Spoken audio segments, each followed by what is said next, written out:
Hello everyone, मैं प्रीति। मैं आज आप लोग के लिए ईवीएस का प्रैक्टिस सेट लेकर आई हूँ। ये 30 क्वेश्चन है प्रीवियस ईयर का। ये बहुत ही इंपॉर्टेंट क्वेश्चन है। अगर आप 30 क्वेश्चन कर लेते हैं तो 10-15 क्वेश्चन आपको आराम से इस एग्जाम में देखने के लिए मिलेगा, क्योंकि सिटी ने बहुत ही रिपीट करते हैं क्वेश्चन प्रीवियस ईयर के। तो जितना भी अगर आप प्रैक्टिस सेट आप प्रैक्टिस करते हैं तो उतना आपके लिए बेनिफिट होगा। और ये वीडियो अगर आपको अच्छा लगे तो लाइक और सब्सक्राइब करेगा, बेल आइकन को हिट करेगा, जिससे जो भी मैं वीडियो डालूँ उसका आपको नोटिफिकेशन मिलते रहे। तो आइए स्टार्ट करते हैं। ईवीएस आपका 30 नंबर का 30 क्वेश्चन है, ठीक है। तो आइए स्टार्ट करते हैं आज का सेशन पर्यावरण अध्ययन ईवीएस पेपर 1, ठीक है। 2022 के लिए बहुत इंपॉर्टेंट क्वेश्चन है। इस 30 क्वेश्चन में आपको 5-10 क्वेश्चन आराम से देखने के लिए मिलेगा इस सीटेट एग्जाम में, ठीक है।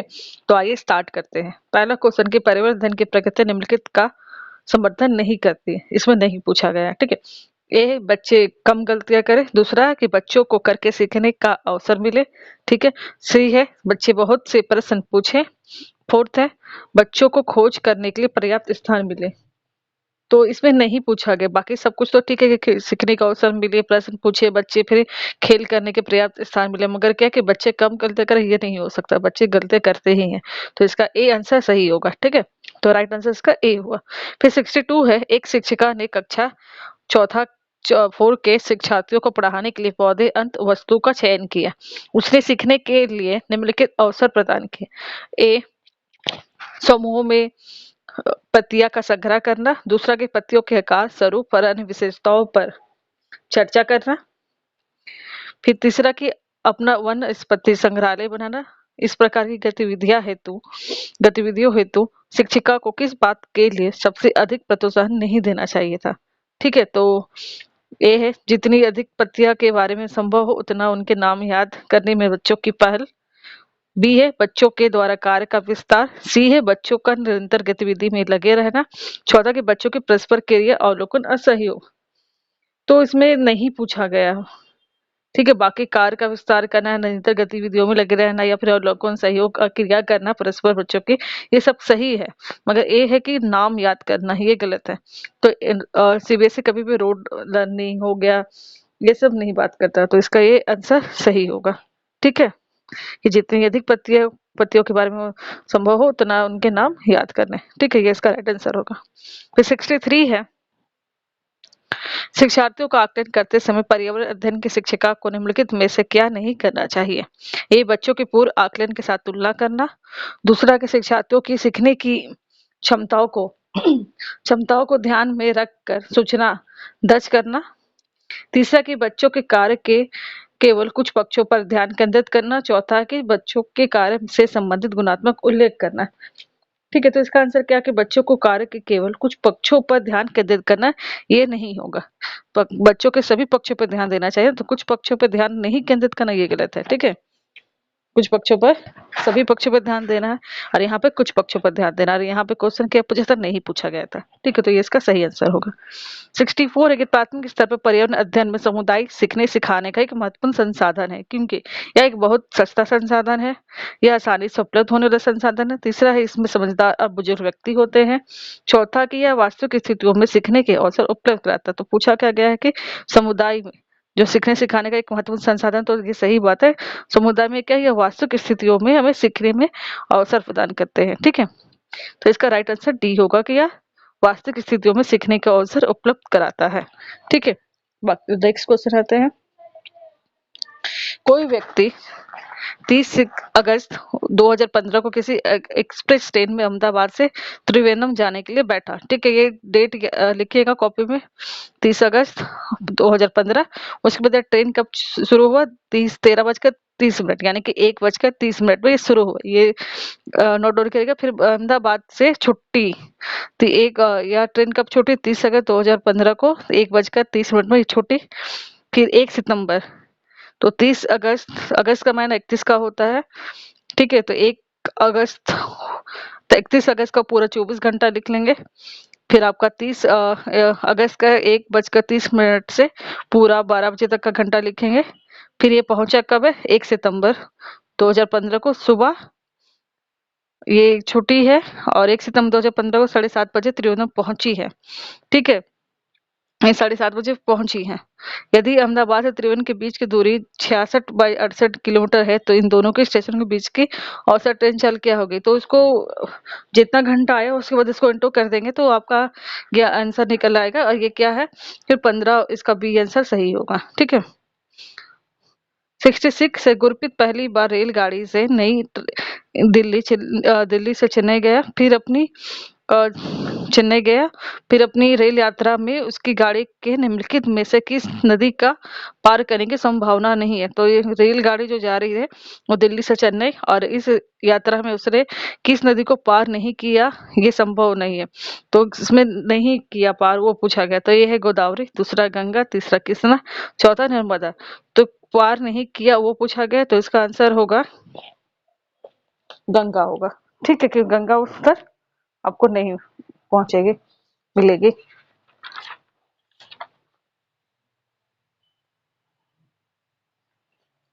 उसके बाद आपका 67 नंबर है, हमारे देश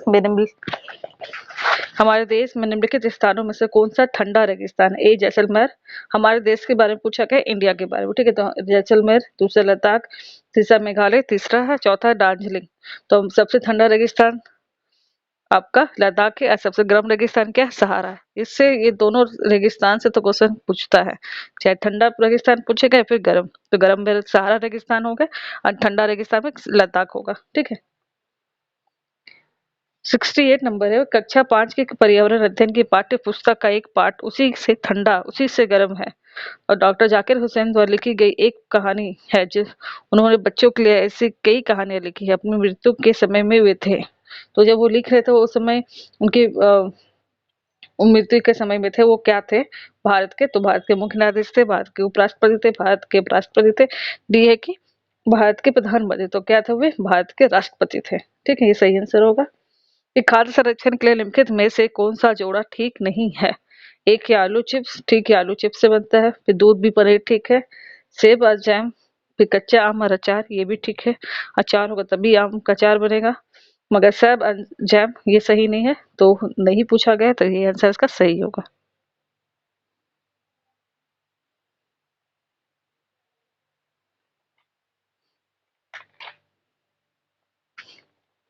और इसका जोड़ा ठीक नहीं है, ये दूध और पनीर होगा, क्योंकि दूध और पनीर, पनीर और दूध होता तो सही भी आंसर होता, मगर दूध और पनीर पूछा गया था पहले, तो ये इसका आंसर गलत होगा। ठीक है, बी। 70 है, घरों के नीचे दी गई विशिष्टताओं पर विचार कीजिए। निचली मंजिल में कोई खिड़की नहीं है, पेड़ के तनों की लकड़ी से बनी ढालू छतें हैं। फिर पत्थर के खंभों पर जमीन से लगभग 10 से 12 फीट ऊंचाई फुट ऊंचाई पर बने घर है। पत्थर, गारा और चूने से बनी मोटी दीवारें हैं। लकड़ी के फर्श।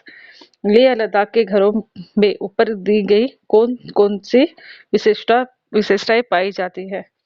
तो लेह और लद्दाख के बारे में पूछा गया है, तो इसका एक ठीक है कि निचली मंजिल में जो घर होते हैं उसमें कोई खिड़की नहीं होता, क्योंकि लद्दाख क्या ठंडा जगह है। फिर पत्थर, गोरा, चूने से बनी मोटी दीवारें होती है, और पांचवा के लकड़ी के फर्श होते हैं। तो ये इसका सही आंसर होगा। 71 है, निम्नलिखित का अध्ययन कीजिए। कौवा पेड़ की ऊंचे डाल पर अपना घोंसला बनाता है। इस घोंसले को बनाने के में कई प्रकार की चीजें, यहाँ तक कि लकड़ी की शाखाएं और लोहे के तार भी होते हैं। एक चालाक पक्षी भी है जो अपना घोंसला नहीं बनाता और कौवे के घोंसले में अंडे दे देता है। बेचारा कौवा अपने अंडे के साथ इस अंडों को भी सेता है। तो यह पक्षी कौन सा है। एक कालचीली, दूसरा बसंत गौरी, तीसरा है कोयल, चौथा शंखघोड़ा। तो एक कोयल है, बहुत चालाक होती है, वो कौवा के घोंसले पे हटा देती है, और कौवा जो है सोचता कि उसका है अंडा, और वो पालते रहता है। ठीक है, तो कोयल सही आंसर हुआ। निम्नलिखित में से कौन से बीज नहीं है। पहला गेहूं, काली मिर्च, साबूदाना और सौंफ। तो बीज का पूछा गया है, तो साबूदाना क्या, वो बीज नहीं होता है। सौंफ, काली मिर्च, गेहूं क्या बीज है। 73 है, रेहाना अपने परिवार के साथ केरल जाती है, वहां वृक्ष उसे ऊंचे वृक्ष दिखाई पड़ते हैं जो उसके गृह नगर शिमला के ऊंचे वृक्षों से भिन्न है। उसने केरल में कौन से वृक्ष देखे होंगे। तो ये नारियल, दूसरा सेब, तीसरा लीची, चौथा चीड़। तो कहाँ पर लोग जा रही है, केरल जाए, तो केरल में ज्यादातर नारियल आपको मिलेगा देखने के, नारियल का पेड़। तो ये इसका सही आंसर हुआ। चेन्नई का तो नारियल भी बहुत फेमस है। 74, बच्चों के तरह सब्जी बाजार से इकट्ठी की गई निम्नलिखित सामग्री में से उन्हें पहचाना जिनके भीतर बीज होता है। तो जिनके भीतर बीज होते उस को पहचाना। तो आलू, टमाटर, नाशपाती, चीकू, भिंडी, केरला, केल करेला, प्याज, खीरा, ये सारा कुछ दिया और इसको हम लोग को पहचाना कि किसमें बीज नहीं होगा। ठीक है, तो एक है टमाटर, नाशपाती और चीकू। टमाटर में भी होता है, नाशपाती में तो, चीकू में भी होता है। फिर टमाटर, नाशपाती, चीकू, भिंडी, खीरा, इसमें भी आपको मिलेगा बीज। टमाटर में बीज तो भीतर बीज होते हैं वो पूछा गया है, नाशपाती में और चीकू में नहीं होता है। ठीक है, फिर चीकू, भिंडी, खीरा,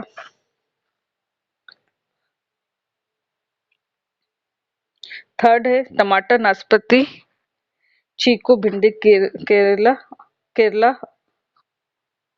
खीरा, चौथा है नाशपाती या चीकू। तो क्या पूछा गया है क्वेश्चन की दी गई सामग्री में उन्हें पता जिनके भीतर बीज होते हैं। तो टमाटर में होते हैं, फिर नाशपाती में होता है, चीकू में भी होता है, भिंडी और करेला और खीरा इन सब में होता है। ठीक है, तो इसका आंसर सी सही होगा।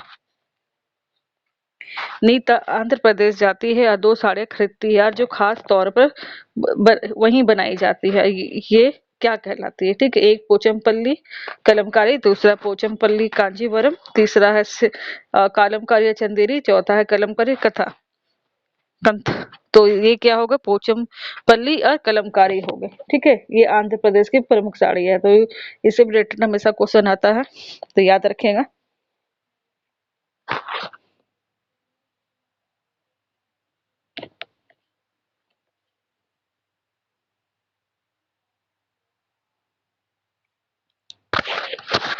76 है, निम्नलिखित में से कौन सी बीमारी रुके या इकट्ठे हुए पानी से हो सकती है? तो ए है मलेरिया, 2 है पोलियो, तीसरा निमोनिया, चौथा चेचक।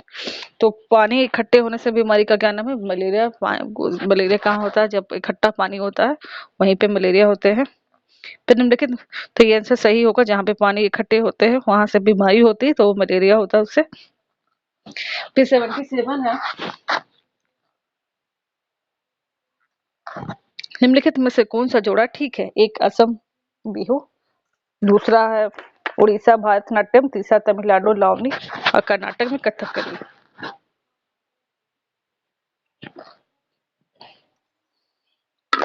तो इसका सही आंसर ए होगा कि असम में बिहू होता है। हमेशा ये असम का जो हर साल लोग हार्वेस्टिंग फेस्टिवल के रूप में मनाते हैं, तो असम बिहू ये आपका सही जोड़ा लग रहा है। फिर उड़ीसा जो भरतनाट्यम के लिए है नहीं, तो इसका आंसर ए सही होगा, उड़ीसा सॉरी असम बिहू डांस। ठीक है,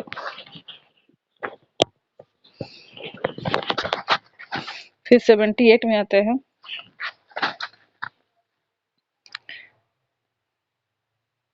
एक्सिमो अपने घर इग्लू का निर्माण बर्फ से करते हैं, इसका क्या कारण है? ठीक है, बर्फ ठंडी हवा और पानी के अंदर नहीं आने देगी, बर्फ की दीवारों के बीच मौजूद हवा अंदर की गर्मी को बाहर जाने से रोकती है, सी है कि मुक्त बर्फ बर्फ मुफ्त में मिलती है, अन्य सामग्री की कीमत अधिक होगी, चौथा ध्रुवीय क्षेत्रों में बर्फ केवल बर्फ ही उपलब्ध है। तो क्या है?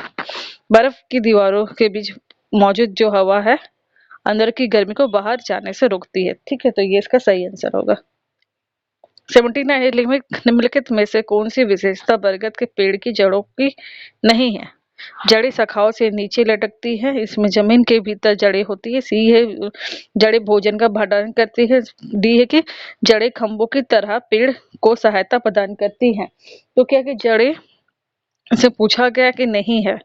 ठीक है, बरगद के पेड़ की जड़ें तो तो जड़ें होती है शाखाओं के नीचे लटकती है, ये सही है। इसमें जमीन के भीतर भी जड़ें होती है और जड़ें खंभों की तरह पेड़ की सहायता पेड़ को सहायता प्रदान करती है, मगर जो जड़ें भोजन का भंडारण करती है ये गलत है। ठीक है, तो ये इसका सही आंसर होगा, नहीं पूछा था। 80 एक नवनियुक्त पर्यावरण अध्ययन के शिक्षक के रूप में पढ़ने से पहले आपकी सबसे पहली प्राथमिकता होगी एक कक्षा में धीमी गति से सीखने वाले शिक्षार्थियों की पहचान करना, बी शिक्षार्थियों के लिए पाठानुसार विस्तृत नोट्स तैयार करना, सी शिक्षार्थियों का समाज संस्कृति प्रोफाइल विवरण तैयार करना, डी है कि पढ़ने पहले से पाठ योजना तैयार करना। तो इसका क्या है कि शिक्षार्थियों का समाज संस्कृति प्रोफाइल विवरण तैयार करना, ये इसका सही आंसर होगा। ठीक है।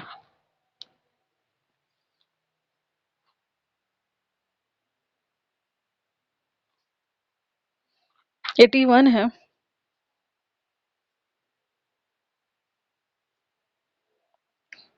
कविता या कहानियां पर्यावरण अध्ययन की अंत वस्तु को पढ़ने में प्रभावशाली है। ऐसा इसलिए क्योंकि कविता या कहानियां बच्चों के परिवेश का समृद्ध चित्रण कर सकती है। दूसरा, संदर्भित अधिगम परिवेश प्रदान कर सकती है। तीसरा, विभिन्न अमूर्त अवधारणाओं की प्रभावशाली तरीके से व्याख्या कर सकती है।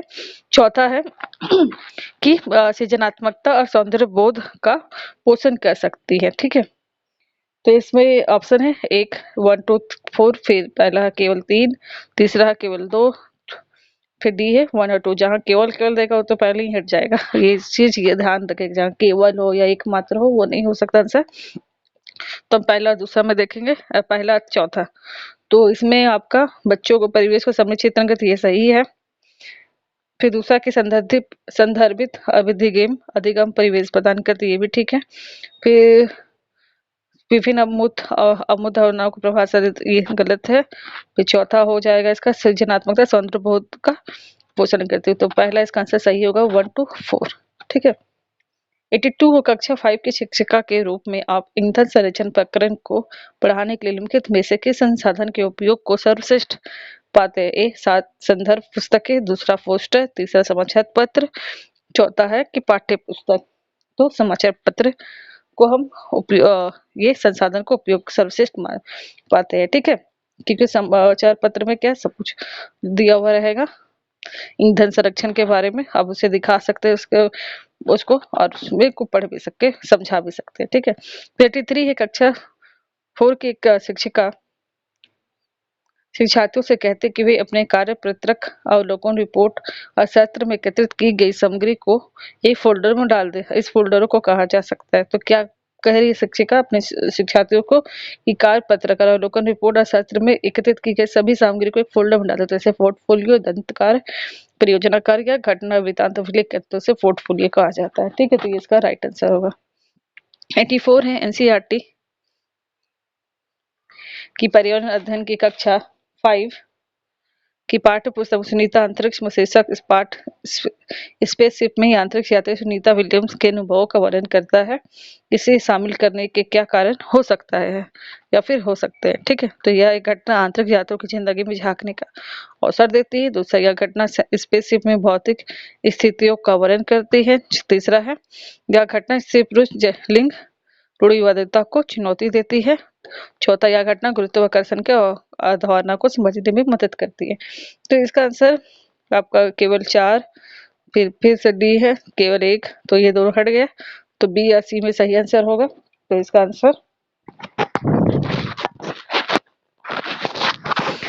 आंसर आपका बी होगा। यह घटना के आंतरिक यात्रियों की जिंदगी में झांकने का अवसर देती है। फिर दूसरा, क्या घटना स्पेसशिप में भौतिक स्थितियों का वर्णन करती है। तीसरा, क्या यह जेंडरवादी को चुनौती दे रही स्त्री और पुरुष। ठीक है। ये 3 इसका आंसर सही होगा। ठीक है। 85 है पर्यावरण अध्ययन की एक शिक्षिका निम्नलिखित कारणों से अपनी कक्षा का प्रारंभ कुछ मुख्य प्रश्न पूछते हुए करती है। सबसे कम प्राथमिकता वाला कौन सा है? इसमें गलत पूछा गया। ठीक है। तो शिक्षार्थियों का चिंतन उद्दीपित किया जा सकता है। प्रश्न शिक्षार्थियों में उत्सुकता जगाते हैं। फिर सी है, प्रश्न प्रकरण से संदर्भ परक बनाने में मदद करते हैं। चौथा, शिक्षार्थियों का चिंतन सीमित किया जा सकता है। तो इसका आंसर डी है कि कम पूछा गया है नहीं। तो शिक्षार्थियों का चिंतन आप सीमित कैसे कर सकते हैं। ठीक है। तो ये इसका गलत आंसर होगा। ठीक है। तो इसमें नहीं पूछा था सबसे कम प्राथमिकता वाला, तो सबसे कम प्राथमिकता वाला ये आंसर है। तो 85 का डी इसका राइट आंसर। ठीक है। 86 है किसी क्रियाकलाप के लिए समूह बनाते हुए सामाजिक अध्ययन के शिक्षक को चाहिए कि वह सुनिश्चित करे कि लड़के लड़कियों के समूह अलग अलग हो। दूसरा, उनके अंकों के अनुसार समूह बनाए। तीसरा, केवल 2 समूह बनाए और प्रत्येक में बहुत से विद्यार्थी हो। डी है, सभी प्रतिभागियों की सहभागिता और सहयोग सुनिश्चित करे। तो ये आंसर उसका सही है। लड़के और लड़कों के अलग अलग समूह नहीं, जेंडर बायस बताता है। फिर अंकों के आधार ये नहीं करना है और 2 समूह बनाना फिर से उसमें वही हो जाएगा। तो डी इसका सही है कि सभी भागियों की सहभागिता और सहयोग सुनिश्चित करें कि सभी पार्टिसिपेट कर रहे कि नहीं। ठीक है। प्राथमिक स्तर पर पर्यावरण अध्ययन की पाठ्य पुस्तक में निम्नलिखित में से कौन सी विशेषता नहीं होनी चाहिए? ए, या शिक्षार्थियों की मध्यपूर्ण पृष्ठभूमि की जरूरतों को पूरा करता है, नहीं पूछा गया, ठीक है। बी है, या वास्तविक कहानी और घटनाओं को शामिल करती है। सी है, या परिभाषा और अमूर्त अवधारणा की व्याख्या करने पर ध्यान केंद्रित करती है। डी है, या प्रकृति और समाज संस्कृति परिवेश को एकीकृत तरीके से प्रस्तुत करती है। तो नहीं पूछा गया, तो इसका सी आंसर सही हो गया, परिभाषा और अमूर्त अवधारणाओं की व्याख्या करने में ध्यान करता है। सीबीएसई कभी भी परिभाषा और अवधारणाओं पर जोर नहीं देता है, ठीक है। तो इसका आंसर सी सही होगा। 88 है, पर्यावरण अध्ययन शिक्षण के संदर्भ में राष्ट्रीय पाठ्यचर्या की रूपरेखा एनसीएफ 2005 निम्नलिखित में से किसे प्रस्तावित नहीं करती है? इसमें नहीं पूछा गया क्या। ए है, बच्चों के अनुभवों और संदर्भों से जोड़ना। बी है हस्तपरक क्रियाकलाप। सी है, तकनीकी शब्दावली से परिचित कराना। डी है, विषय अनुसार उपागम। तो इसमें क्या है, तकनीकी शब्दों मानकी, ये चीज नहीं होना चाहिए, तो इसका आंसर ये सही होगा, सी। 89 है, प्राथमिक स्तर के शिक्षार्थियों में मानचित्र बनाने या समझने के लिए निम्नलिखित में से कौन से कौशल और कौशलों के विकास की आवश्यकता है? पहला कि स्थानों की सापेक्ष स्थिति की समझ, दूसरा स्थानों की सापेक्ष दूरी या दिशा की समझ, तीसरा प्रतीकों एवं और स्केल पैमानों की समझ, चौथा स्केल पैमानों के अनुसार स्पष्ट ड्राइंग बनाना। तो इसका क्या आंसर सही होगा? तो इसका फोर्थ होगा आंसर सही, कि स्केल और पैमानों के अनुसार स्पष्ट ड्राइंग बनाना, ठीक है। इसका आंसर आपका बी होगा, ठीक है, कि इसमें आपका एक आ जाएगा स्थानों की सापेक्ष स्थिति बनाना, फिर दूसरा होगा कि स्थानों की सापेक्ष दूरी और दिशा की समझ होना चाहिए उनके पास उनको, और फिर तीसरा कि प्रतीक और स्केल पैमाने की समझ, ठीक है। ड्राइंग बनाना अच्छा बुरा उससे नहीं, ये तीनों अगर उसके पास समझ होगी तो वो अच्छे से मानचित्र बनाने और समझने में वो कौशल प्राप्त कर सकता है, ठीक है। तो इसका 89 का 20 सही आंसर होगा। 90 है, प्राथमिक कक्षाओं में पर्यावरण अध्ययन बढ़ाने के लिए निम्नलिखित में से कौन सा उद्देश्य संबंधित नहीं है? तो यहाँ नहीं पूछा है। ए, विज्ञान के आधारभूत प्रत्ययों और सिद्धांतों को रट कर याद कर लेना, ठीक है, पर्यावरण को खोजने का अवसर प्रदान करना। सी, अवलोकन, मापन, भविष्य कथन और वर्गीकरण जैसे कौशलों का विकास करना। डी है, भौतिक का सामाजिक परिवेश के प्रति संवेदनशीलता विकसित करना। तो इसमें नहीं पूछा, तो इसमें सीधा आंसर ए होगा, क्योंकि सीबीएसई रूट लर्निंग को बढ़ावा नहीं देता। तो ये इसका सही आंसर होगा। ये आज का सेशन है, ये बेस का 30 क्वेश्चन है, ये बहुत ही अच्छे क्वेश्चन है। इसमें आपको 10-15 क्वेश्चन आपको आराम से इस एग्जाम में देखने के लिए मिलेगा। अगर आपको ये वीडियो अच्छा लगा हो तो उसको लाइक और सब्सक्राइब करेगा, हाँ, बेल आइकन को हिट करेगा, जिससे कि जो भी मैं वीडियो डालूँ उसका आपको नोटिफिकेशन मिलते रहे, ठीक है। तो आज के लिए इतना ही, थैंक यू।